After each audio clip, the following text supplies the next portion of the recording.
back up. I have a 45-minute plan, and once it runs out, you have to go back into it, which I want to suggest to you. I don't know if you're interested in it, but Spreaker's a very good place. You can have a podcast about dreams, and I think that would really work for you. It's a really... I'm in discussion with Empower Radio, which is a radio and podcasting network. They have a lot of really good hosts on their network. So it's independently produced, but then they have a large network that they put together so that you can spend more time putting together your content and less time having to go out there and try to rustle up listeners for it. Wow. But yeah, I want to do that. It's something that's it's on the stove, and it's starting to bubble a little bit right now. We've put a lot of heat into it. I can imagine. How much does that cost to do that? It's $250 a month, and but it's what we're looking for is some kind of sponsorship with it, so that there's So yeah, it's in the works. We're looking at different ways that we can go about this. So I'm gonna have to hit the lottery for that one. But I'll have to talk about that lottery dreams. But I want to introduce you to the audience. Yeah, J.M. DeBoard, ladies and gentlemen, and he has written 2 books. And I got your link there to download it, but I don't have the program that reads it. Adobe Digital Editions. It's free. It's a lightweight program. Adobe Digital Editions. Look that up. Okay, I'll look that up. Okay. Yeah. Fabulous. So yeah, Red Owl. I like the name. I like the Red. That reminds me of CB days.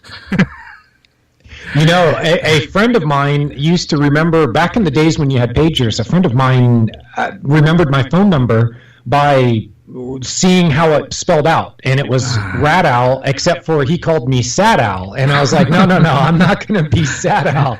So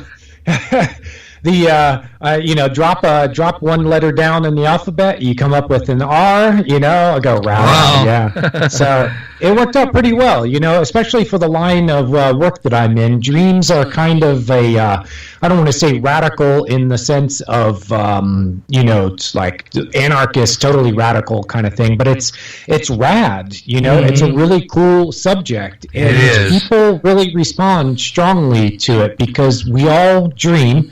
And we want to know what it means. What are the messages? What's the significance? What's the meaning? How do you interpret those dreams? So I found myself in a line of work that's really interesting. I love teaching people about their dreams, and I love being the radical owl. So it all seems to fit together very well. All fits in well. Well, I tell you, I've had some oddball dreams, but I can never decipher them. I don't know. Last night I dreamt I was in an airport for some reason. I don't know. It was weird. If you look at my dream interpretation dictionary, an airport is a place of transition from one place to another, and dreams like to use that idea to talk about where you're going in your life and the places where you want to be. When you take a plane, for most people who don't travel all the time via plane, when they do get on a plane, it's generally it's a big deal. They're going to a big destination. So dreams take that and they go, what are the big destinations that you have in your life as far as your goals and ambitions? What are the places in your life that seem distant now to you? If you are a high school kid, the idea of getting married might seem like a distant destination in your life, but you still might think about it, and your dream might show it as, hopping on a plane and going to an exotic place, and it's a way of saying that you are looking for an exotic mate or something along those lines. Dreams have ways of creating symbolism, and if you step back from the story and look at it just as a story that's told to you through symbolism, there are ways that you can interpret them. Wow. So you started out, how did you start out even going into dreams? How did you start out in that? It was a time in my life when I was seeking answers. This was almost 25 years ago. I was in college. I was studying journalism and government, and I just hit a wall in my life, and I went seeking help, and I found a mentor who turned me on to dreams as guides to what's going on inside of you and as a path to getting to the goals in your life that you want to reach, the dreams that you have for your life. So I immediately caught on to this as soon as he pointed me towards a couple of books to start reading and getting a background on, dream interpretation and dream psychology. I found Dr. Carl Jung, who is just he was a luminary. He was a contemporary or a colleague of Sigmund Freud. They had a falling out because of differences about how they, the differences in theory and professional approach. But Jung was an amazing person, an amazing thinker, and he put a lot of things into words that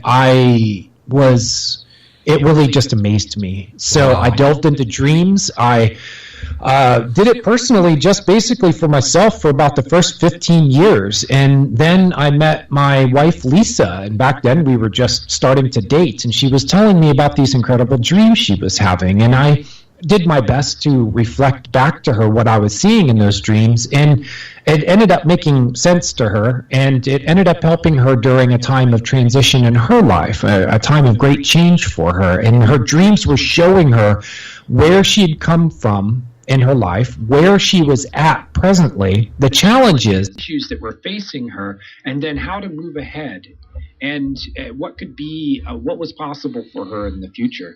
So I showed that to her. I got to give her most of the credit there. She figured it out all very quickly.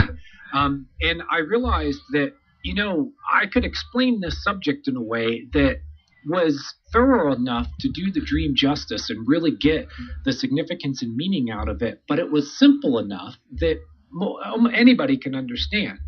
And that I could drop out some of the jargon and things that turn people off when they pick up a book on dream psychology, and instead explain the dream as a story about what's going on inside you, what's going on in your life. And it caught on. So I went over to reddit.com, which is one of the most popular websites in the world. And there's a little corner called the Dreams Forum. Right now, there are 33,000 subscribers, but when I joined, there were about 5,000 subscribers. And by subscribers, this doesn't mean these are people who are there every day. It's kind of like you can have 1,000 Facebook friends, but you really only talk to, 20 of them. Yeah. It's kind of the same idea, but we do have a large community there. It's probably one of the largest active dream communities on the internet. I think it's probably the largest as far as just raw numbers. And so I started off just as anybody coming in and talking to people about their dreams, and I got a tremendous response, Gary. I mean, just people really, they really like the way that I approach dreams and always try to see the positive message in them, and that I understand them as stories, and that they're stories about you and your life. They can be understood. So I went from there, and I said, I got to bottle this magic. Wow. I have something here. Can I explain this in words? Can I put this into a book? And I had a background in media. I wrote for newspapers and weekly magazines and did all kinds of freelance work and stuff. So I already had that background, and I'd always wanted an avenue into the book publishing world. My attempts at fiction didn't really get me very far, but it was good practice. Yeah. That's a tough nut to crack.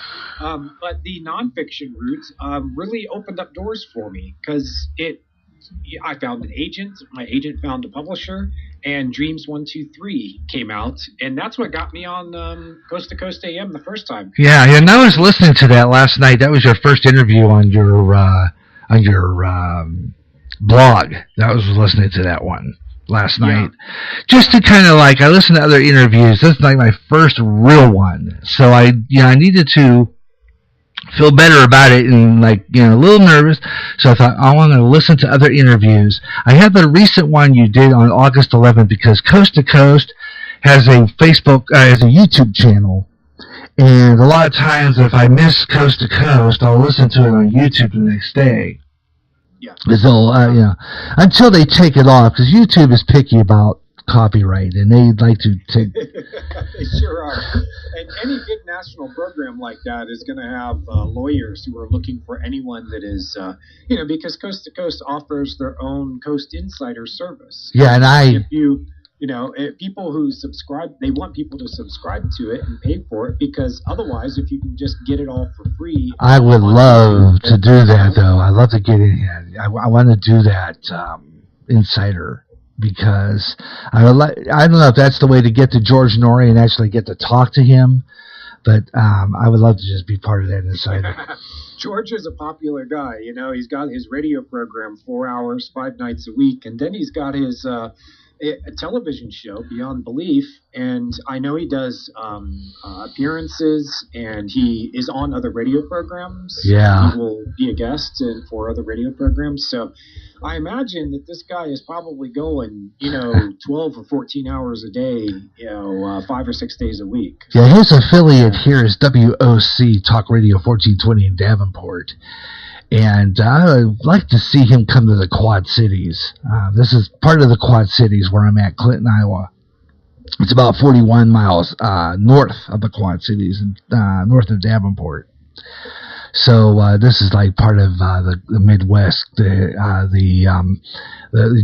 juncture between Illinois and Iowa.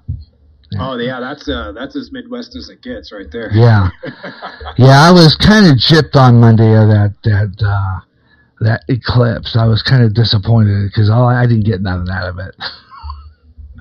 But aside from all that, I want to talk about some of the dreams. And can anybody have a special? I mean, could I be the interpreter?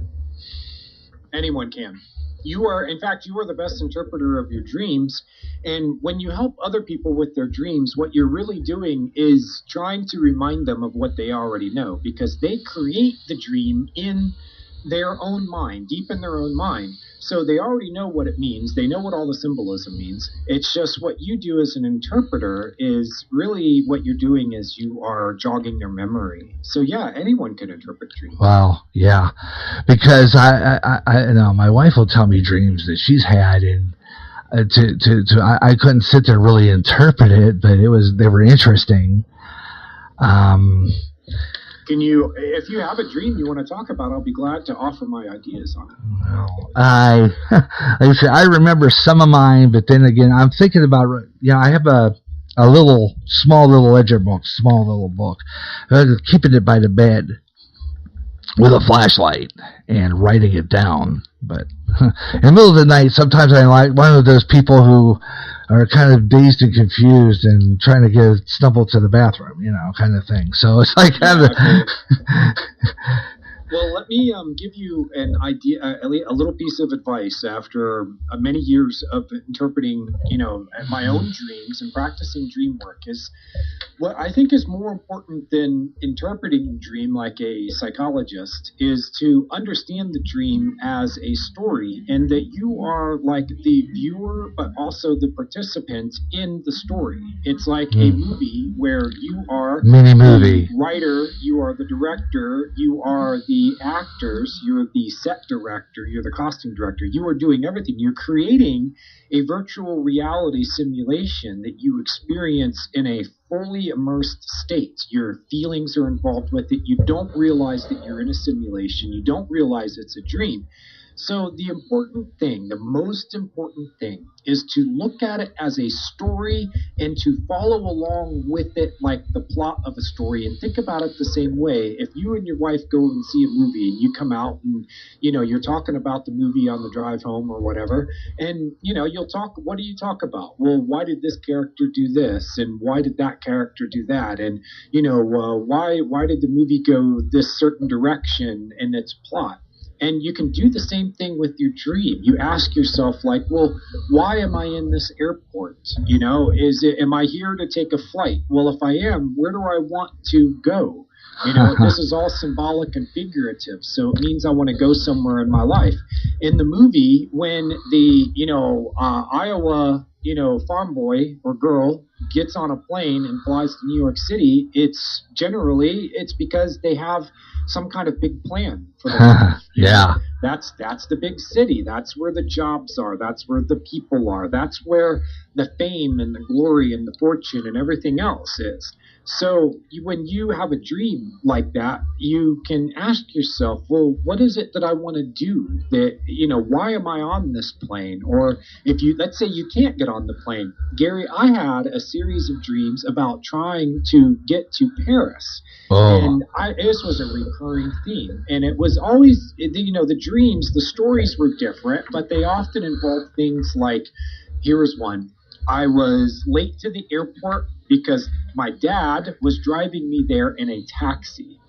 Okay, so I know, boy, Dr. Freud would have a field day with that. He'd be like, well, JM, what's your relationship like with your father, And I go, well, he's a procrastinator and so am I. Put things off. When I see my father in the dream, it means that I'm looking at the part of myself that is shaped and influenced or like him in some kind of way. Why am I late to the airport? Because I feel like I'm late in my life, late getting to this place that I've wanted to be. At the time, I was in my late 30s and I was just publishing my first book. When I was, when I got my contract, my first contract, that theme changed for me. I wasn't just trying to get to Paris anymore. Mm-hmm. I was there. You were there. And now, yes, I was in Paris, and now I'm looking for an apartment. I'm exploring city streets. I'm doing things like that. Now, why Paris? It's because a lot of famous writers have come out of Paris, and there are a lot of famous people who they're very knowledgeable. They're experts in their fields. They can go into these really deep areas of learning. And dreams for me have been like that. I've been down the road of looking at everything that's been written about them that I can find, from philosophers like Plato writing about dreams, all the way up through people like Freud and Jung, and then I was looking at people like Edgar Cayce and Anne Faraday, Fritz Perls, who was a famous dream psychologist. So I've looked at this from all the way through thousands of years of history of it, and I feel like I've learned something about it that makes me in the same kind of company as the people that you would find in a Paris cafe. I don't want to say like a Hemingway. Hemingway lived in Paris for he was very famous. So I'm not a Hemingway. I'm not making a comparison to that. But as far as being in a place in my life, yes, I can compare to that because I am a professional working writer, and my books are out there on shelves, and people are reading what I write, and I'm getting recognition for it. So, in that same kind of way, I am in Paris, and I am hanging out with the big boys and having a lot of fun while I'm doing it too. Yeah, great. I love this stuff. This is just incredible. Yet Dream Dictionary. Now that was the first one you wrote, and that was the one, the 3 steps in interpreting dreams. And now you got the other one. Yes. And then you got the new one, which is the Dream Dictionary. Now that pretty much was just definitions, or what does it just look up something? It's really, yes, it is a dream dictionary, but it's really 3 books in one. It's also a dream guide. There's an appendix in the back that's called Figuring Out Your Dreams, and I recommend that you go there first. You're getting a copy, the one I sent you the link for. Yeah, I'll have to get that thing. Yeah. Look at the part that says Figuring Out Your Dreams, because it's it's basically like a short chapter, and it explains my way of interpreting dreams. There's a 3-step method, and it's something anybody can do. It does get detailed. In the first time or 2 through it, it's going to be like, reading directions from a really long manual. But once you get it down and you start applying it to your dreams, then it can become like a shorthand, and you'll see how it's real simple to do. Then in the dictionary, you will see the things that I'm reminding you of that are in the appendix, the figuring out your dreams part of it, Yeah. you'll see that I remind you of that in the dream dictionary in the entries. So when you look up something like airports, and I've talked about actions in dreams as being symbolism and that they are significant, and you are in the dream, you go, well, the action is I fly on a plane, and you go, well, I understand that could be symbolism for going somewhere in my life, or for my feelings taking flight, or for soaring in some kind of personal way. If you feel like your life is really going somewhere, now you've got a base of reference when you look up the dream dictionary to really personalize the symbolism. And that's what I wanted to do over top of, that's different than any other dream dictionary that I know of, is that I actually explain how to interpret the symbolism, and then I also get into an encyclopedia of key concepts about dream psychology and dream interpretation, some of the techniques that are used for it, and just some of the ideas that are going to help you to understand the subject better. So it's really 3 books in one. And, wow. Yeah, it was a labor of love, man. It was a lot of work. Yeah, I imagine it was. It's fascinating. The one I had was interesting because I was talking earlier about the story. They're coming out with that new movie, It, about Pennywise. And I was wondering, I'm not sure if he did that in the first movie or not, but I know if he getting into horror here because I've had nightmares, believe me, and they've been really, I've seen the devil in nightmares. Which is usually symbolism for something. Mm-hmm. I mean, they're talking about, like, can anybody invade somebody's dream, get into it on purpose? It's possible, but it doesn't happen very often. There really is a boomerang effect that on the people who misuse that ability.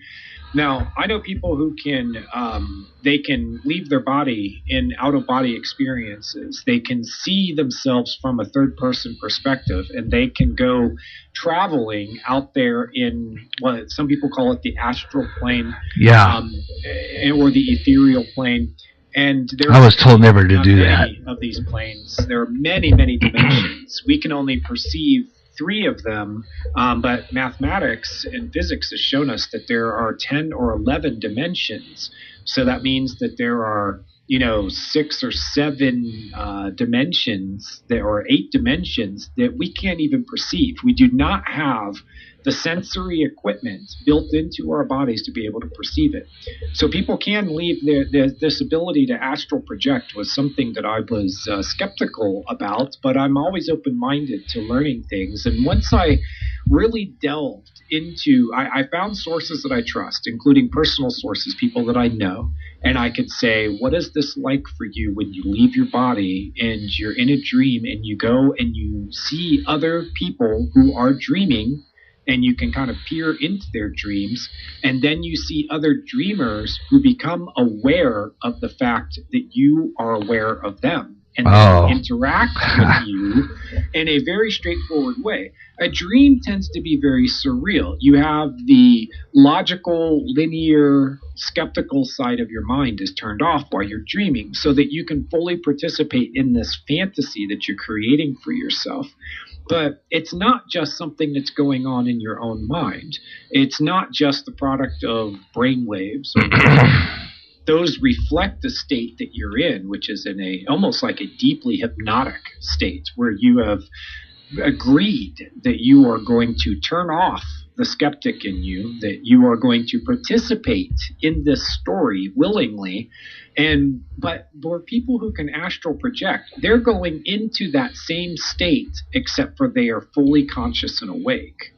So it's, you can go into other people's dreams, but if you start to mess with a person when they're in that state, there is a built-in slap back. Yeah. And when you risk having that slap back, the first time you do it or second time you do it, it might be like a slap on the wrist. And the third time you do it, or the first time that you do it maliciously, it's going to be like a punch in the face. Yeah. Or you lose your ability to be able to astral project at all. It's like the door gets closed to you and you're never allowed to go to that place again. Wow. Because I was thinking about the movie. I was thinking about Nightmare on Elm Street. Freddy Krueger, because Freddy Krueger was invading dreams. Yes. And I think that Pennywise, I think that there were some scenes I read. I saw the original one with Tim Curry. Tim Curry, yeah. That was one of the best performances of a malignant character that I think they're remaking it. They can't leave 80s movies alone. They got to remake it. Yeah. Well, this one apparently is Stephen King was because the first one was not. He wasn't as involved in it, and apparently he had some bones to pick. I created the first one because he said that they changed some things about the story that he felt as the storyteller were taking too many liberties with it. So he got into the production of this latest one, and for what I read is that he approved everything about it as far as how the story is told. He was very heavily involved in the production so that it reflects the book. And if you've read the book... Oh, I did read the book a long time ago. Wow, I know. What a book. And it's like, in the long form, it's like over 1,000 pages, and you're digging into this thing. Boy, King can tell a story, man. Yeah. You know that he uses his dreams. The quote that I've put in my books about him is he says that he scavenges his dreams for material for his books. Well, yeah, that wouldn't surprise me any. Well, I know. But, the original story, Misery, which is a book and a great movie. Yeah, that was a good one, too. Great book, too, of course. But he said that came to him in a dream, and that basically the plot of the story came to him, and he started writing it and was trying to stay true to the dream, except he had to change the ending to have the main character, Paul Sheldon, to have him live, because he said that in the dream that Annie Wilkes, the antagonist in the story, feeds him to her pet pig and uses his skin to bind a book. And it's really dark. And he said that was what happened in the dream is that he was kidnapped by his number one fan, or this crazy woman basically, and held hostage, and that she fed him to her pet pig. Which, if you remember the movie and the book, there's a theme of Annie having this pet pig, and she's all nice to the pig. And then she turns around and does something really cruel. Yeah, she's nasty. Her captive, the author Paul Sheldon. But yeah, King said that came to him in a dream. And when you start to really delve into how many other people, authors, let's just start with authors who've come up with, stories from dreams. Well, let's keep the horror theme going. How about Frankenstein? Oh yeah, Frankenstein, definitely. Yeah. Mary Shelley, the original author of Frankenstein, had a dream about the creature being brought back to life.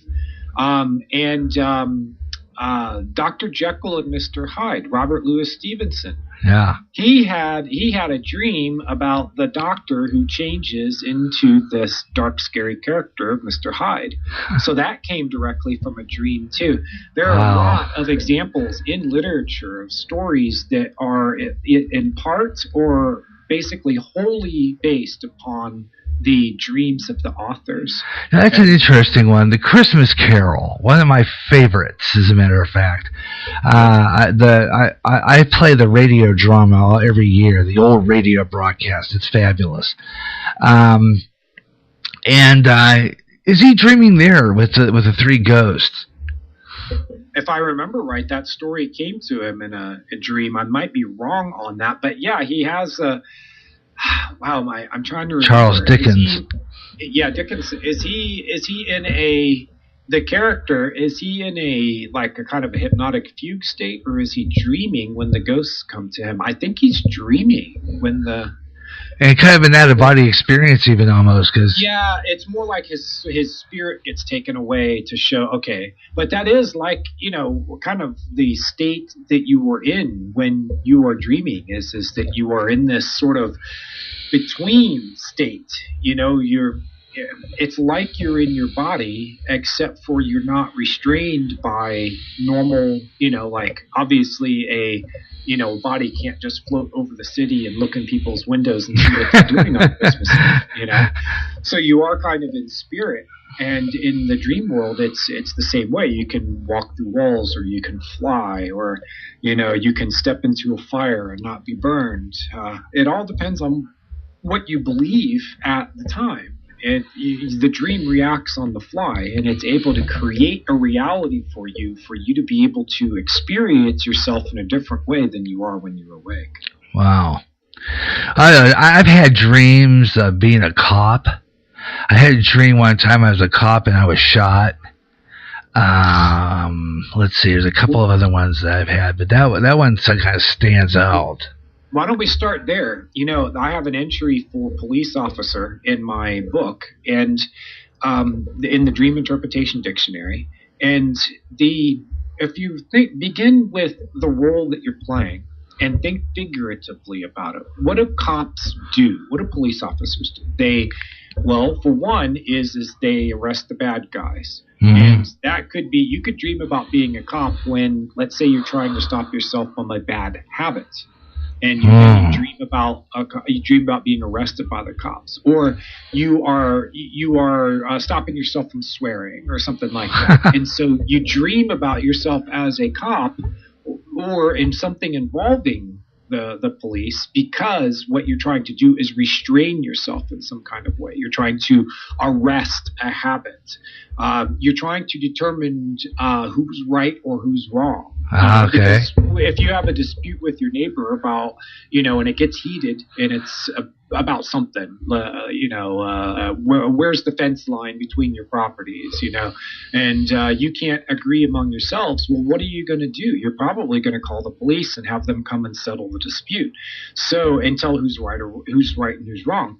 Now, here's what you do is you start off with that idea and you go, well, how does that general idea fit to me? Does it fit to me? So you go through this process of trial and error, and you go, okay, well, is the dream, am I trying to restrain something about myself? Am I trying to determine right or wrong? Do I feel like I've been wronged in some kind of situation? Am I, other people have associations with police as being corrupt, Yeah. And if you act that way in the dream, or that's a theme of the dream, you might start off with the idea of, do I feel wronged in some kind of way? And so that's what you do when you're, when you could be like the police when, like, let's say that you have children and you have to discipline them. Well, what are you doing? You're playing the role disciplinarian. And you hear people say that, like a parent will say, I had to police my children last night. Well, what does that mean? It means that they had to restrain them, punish them, to curb them in some kind of way. You get to be the, and we say like good cop, bad cop. One parent's the good cop, one parent's the bad cop. And you play this game to try to get your children to behave, Well, what are you doing? You're playing the role of a police officer in your life. So the dream then shows you actually as a police officer.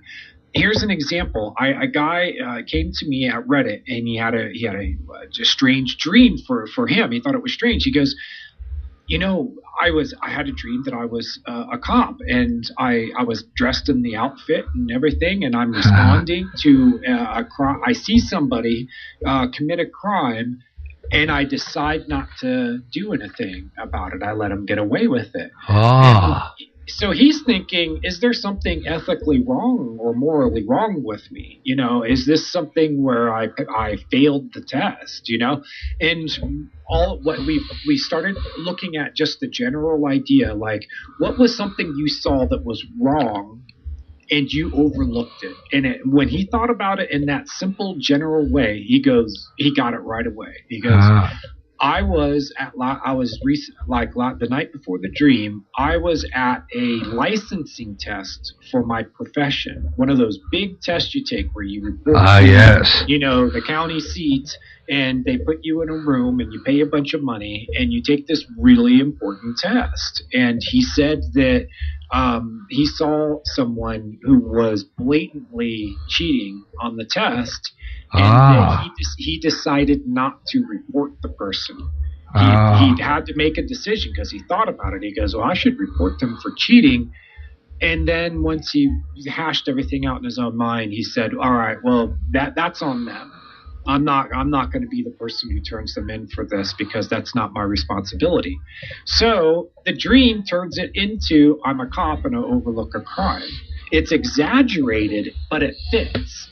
And so that's the way that your dreams create symbolism. That's how they tell stories about the things that you've seen and been part of and witnessed in your life. And then they turn around other times, actually most of the time, and they talk about what's going on inside of you, in your feelings, in your thoughts, the way that you perceive the world, how you react to the things that happen in your life. They can even personify parts of yourself. Wow. Your body. Like when people say, hey, your head needs to talk to your heart.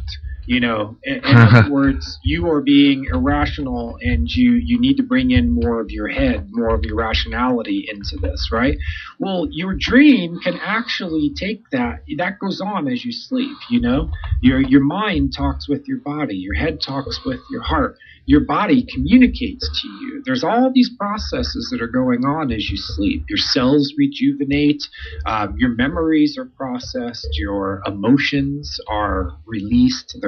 So all this stuff is going on, and your dreams are responding to that by creating this imagery. And if you understand what's going on in the imagery, then you can also understand what's going on inside of yourself that ends up turning into a dream. Wow. And I heard you talk about that, I think, with George Norrie. What happens when you're deprived of sleep for a long period of time?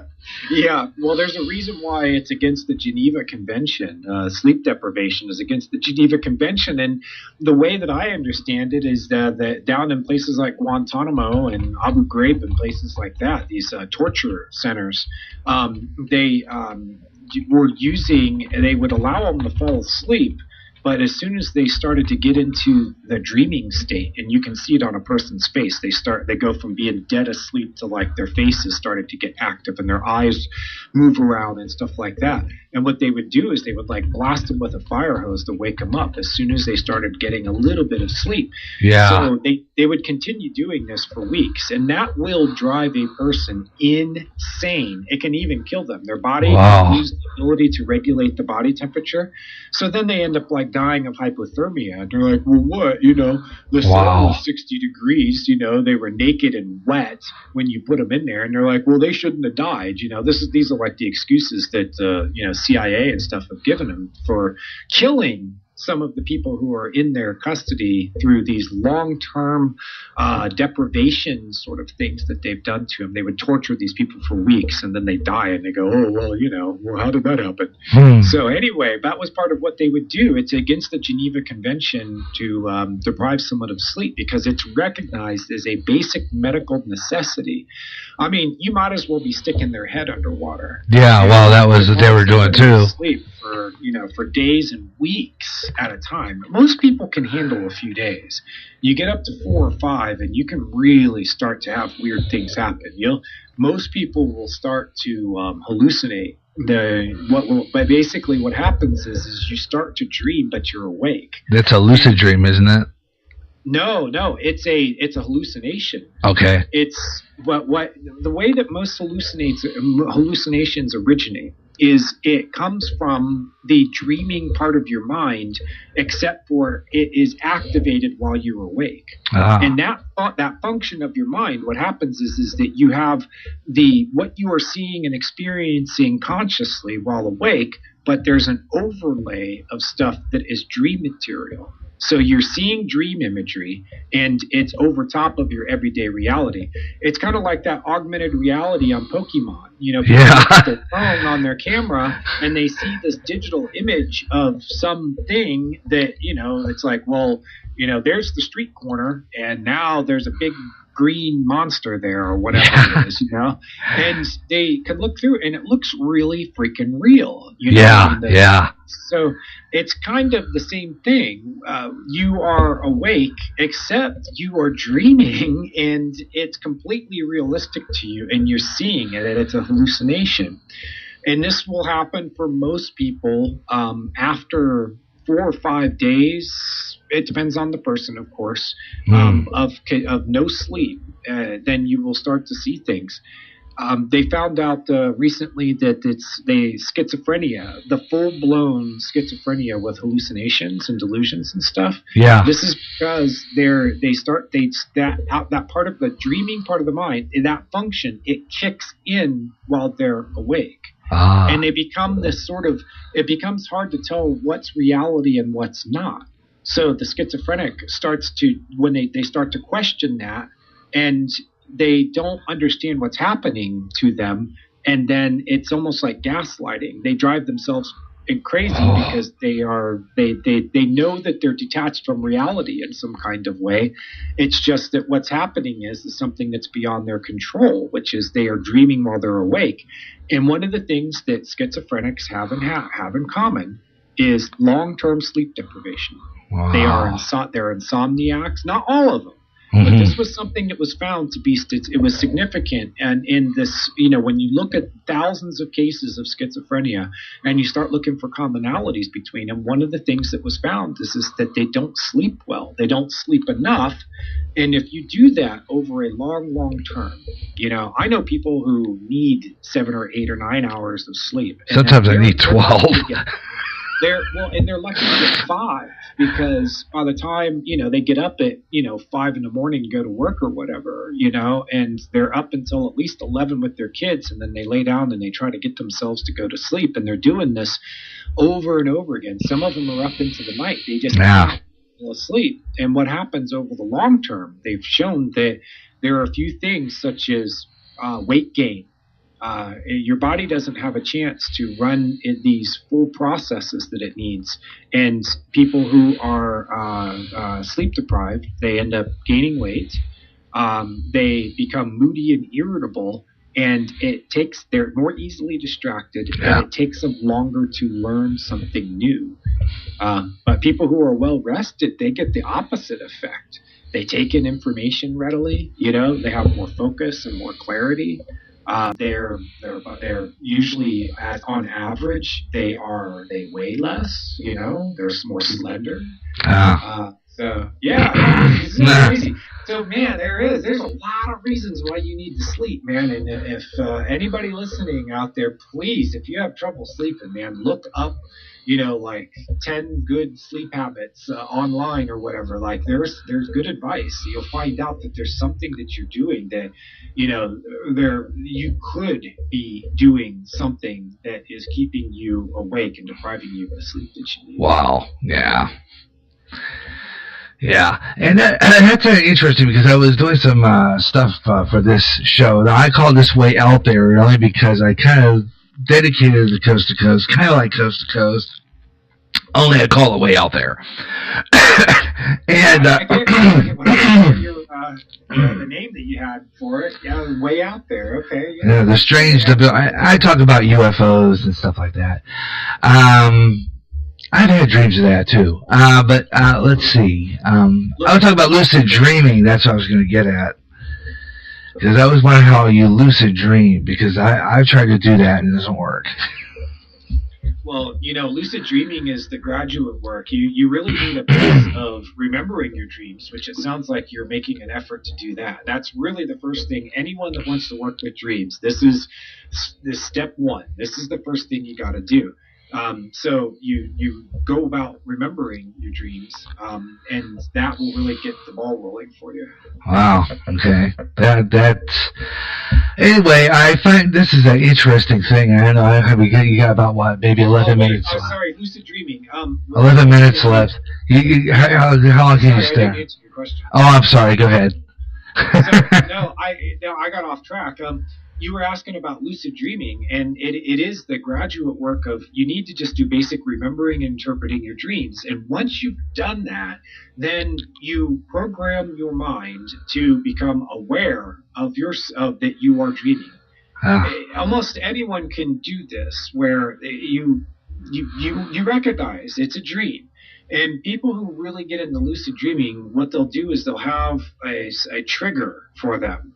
They'll see something that will make them realize that it's a dream, and then you have your mind programmed to respond by going, okay, I'm aware that I'm dreaming. Now what do I want to do? Because I am taking over this simulation. Or maybe take over is the wrong word. People try to impose themselves on the dream, and it'll play along to a certain extent, but you have to realize that you're not the one, you're getting input into the decisions, but it's not necessarily something that you can take over, because there is a process that's already going on there called dreaming, and there's a part of your mind called the unconscious mind where dreaming originates, and unconscious means it's outside of your awareness and control. But what you can do then is go, okay, this is a simulation.